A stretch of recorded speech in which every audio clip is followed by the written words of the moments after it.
Hello दोस्तों, स्वागत है आपका एक बार फिर से। और जैसा कि आपको पता होगा कि हम RS अग्रवाल की बुक को सॉल्व कर रहे थे और उसमें अपना परसेंटेज चैप्टर चल रहा था। तो चलिए शुरू करते हैं।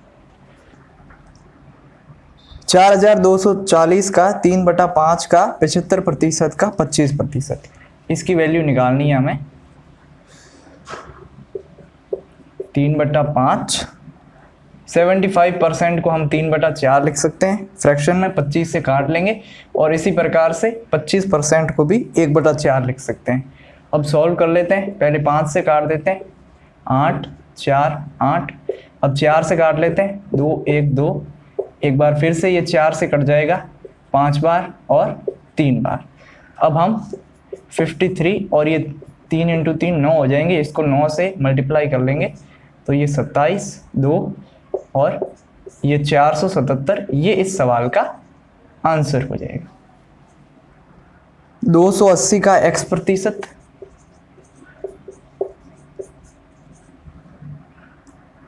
प्लस 550 का 18%।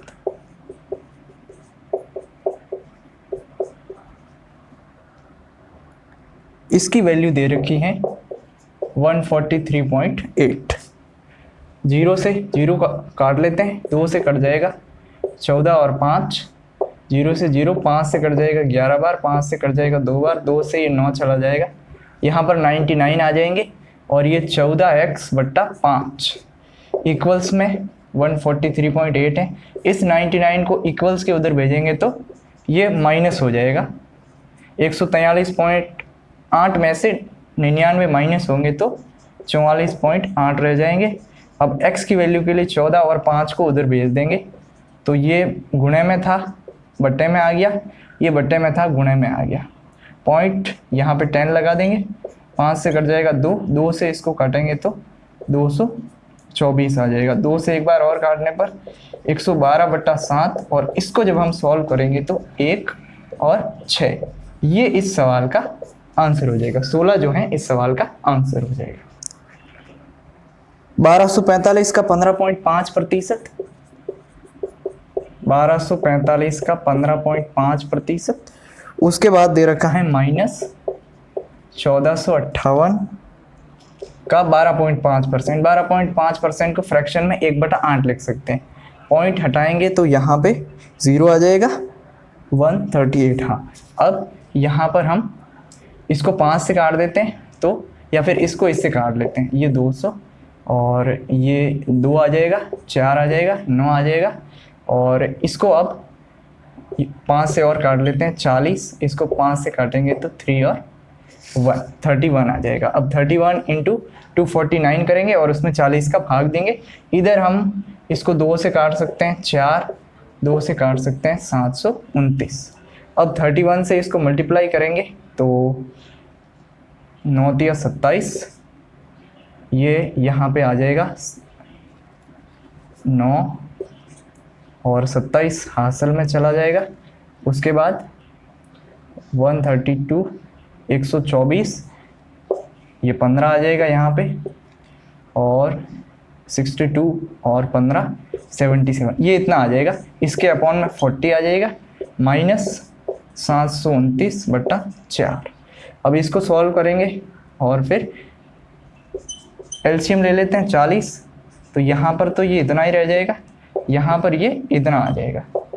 अब 7719, 7290, इनका डिफरेंस निकाल देते हैं तो ये यहाँ से 400 और 429, 429/40। अब 4 से डिवाइड कर लेते हैं, 1 फिर 0.725, 10.725, ये इस सवाल का आंसर हो जाएगा। 530 का 20.3% प्लस 225 का 16.8%, इस सवाल का हमें आंसर बताना है। पॉइंट यहाँ पे 0 लग जाएगा, पॉइंट हटेगा, यहाँ पे 0 लग जाएगा। 0 से 0 कैंसिल कर सकते हैं और यहाँ पे हम यदि चाहें तो 5 से काटेंगे 200, 5 से काटेंगे 45, एक बार 5 से और कट जाएगा 40 आ जाएंगे, 5 से और काटेंगे 9 आ जाएगा। अब और किससे काट सकते हैं, 4 से काट लेंगे 10 आ जाएगा, 4 से काट लेंगे तो 4 और 2 21 और 2 5। अब यहाँ पर 53 को 203 से मल्टीप्लाई कर लेते हैं, 9 15 का 5 1 107 और 100 अपॉन में है तो डिवाइड करने पर ये 2 डिजिट के बाद यहाँ पे आ जाएगा, यानी कि 107.59 माइनस में 21 इंटू 9 करने पर 189 अपॉन में 5 आ जाएगा। 5 से अब डिवाइड कर लेंगे तो 37.4 है तो 40 यानी 8 आ जाएगा।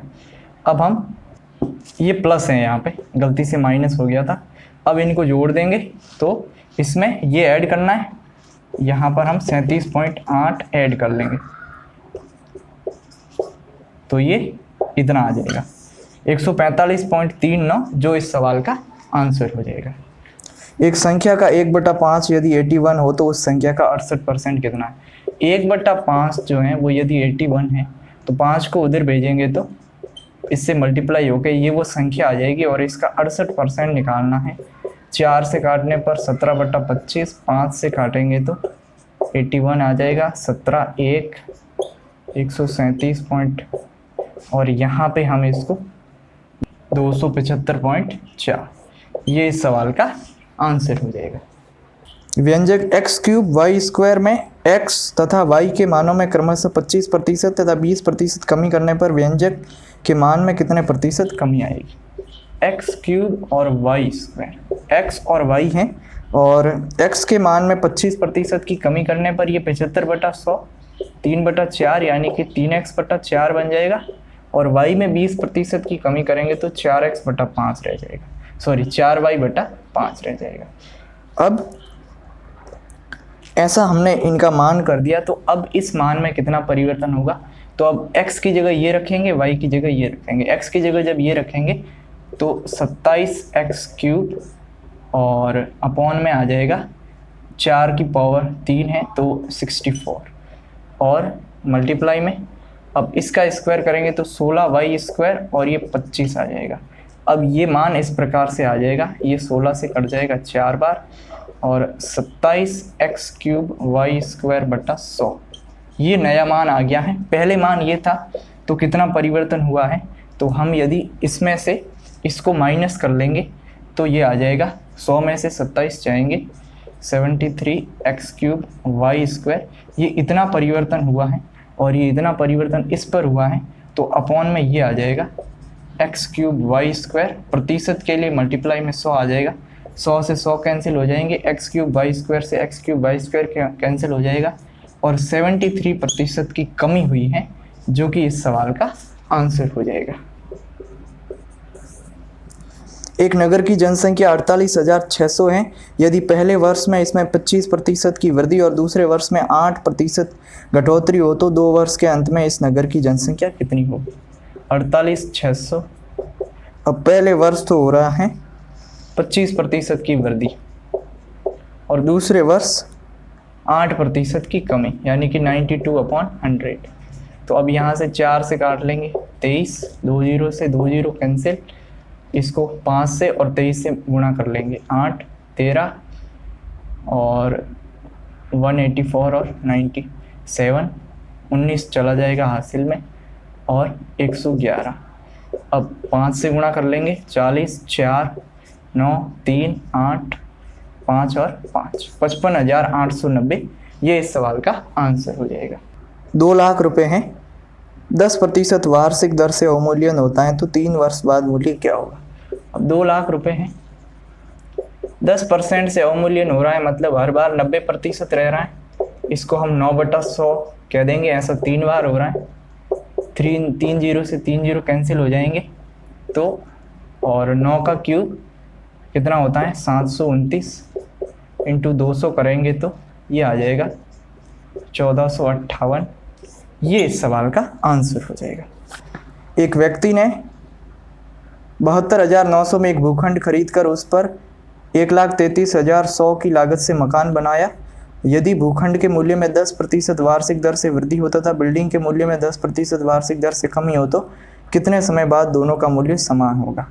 अब इसमें तो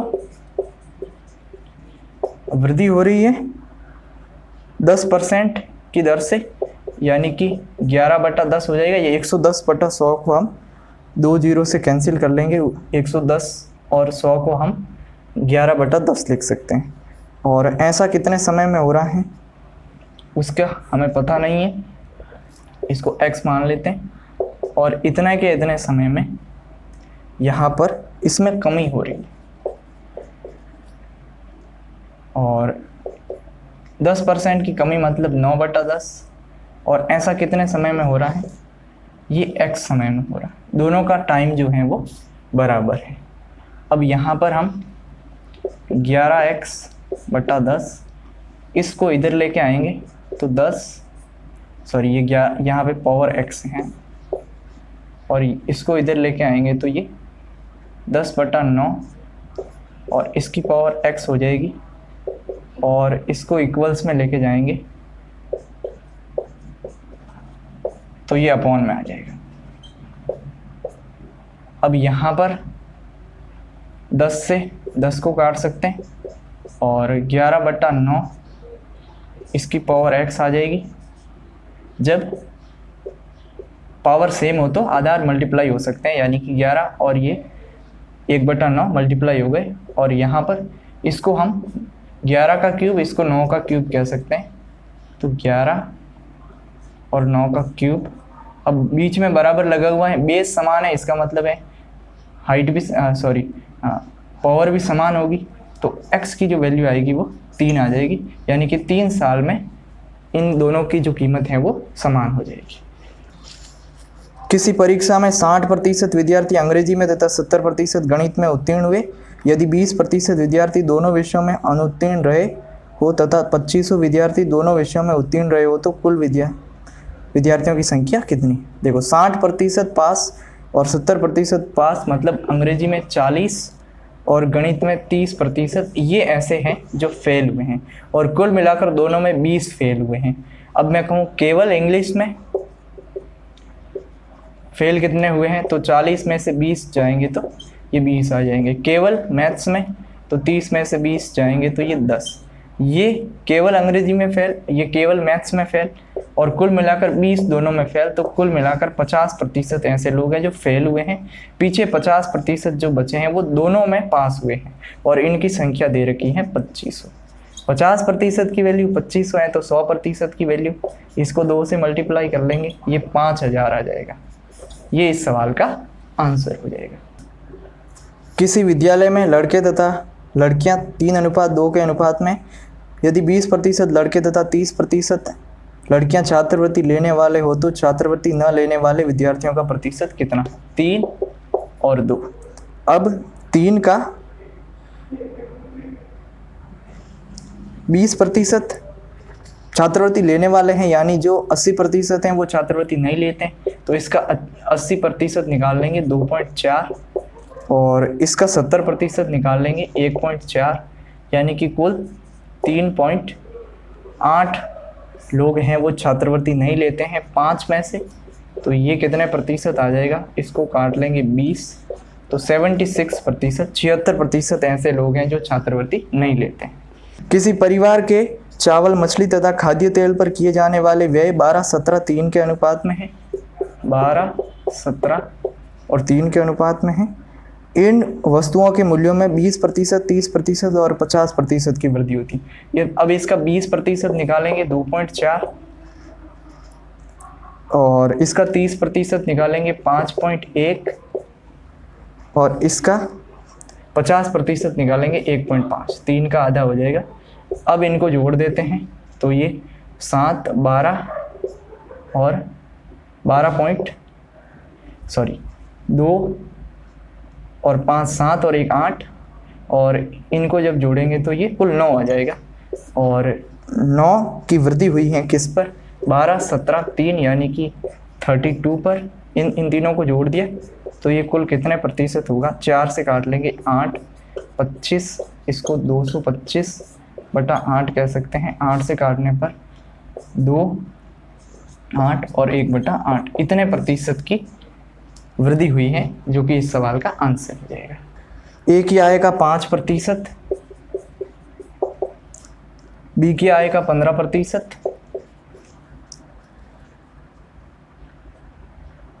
ये बराबर हैं, और बी की आय का 10% और सी की आय का 20% ये बराबर है। तो यहाँ से ये 3 आ जाएगा और ये 1 और 2 आ जाएगा। ए बटा बी की जो वैल्यू आएगी वो 3:1 आ जाएगी, और बी बटा सी की जो वैल्यू आएगी वो 2:1 आ जाएगी। तो इनका अनुपात निकाल देते हैं अब। 3, 1, 2, 1, यहाँ पे 1 आ जाएगा, यहाँ पे 2 आ जाएगा, 6, 2, 1। ये इन तीनों का अनुपात है। अब हमें किसकी वैल्यू दे रखी है?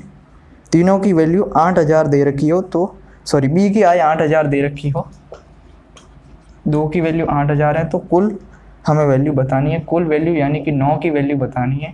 तो 2 की इतनी है तो 1 की इतनी होगी 4000, तो 9 की जो वैल्यू होगी वो 36000 होगी, जो कि इस सवाल का आंसर हो जाएगा।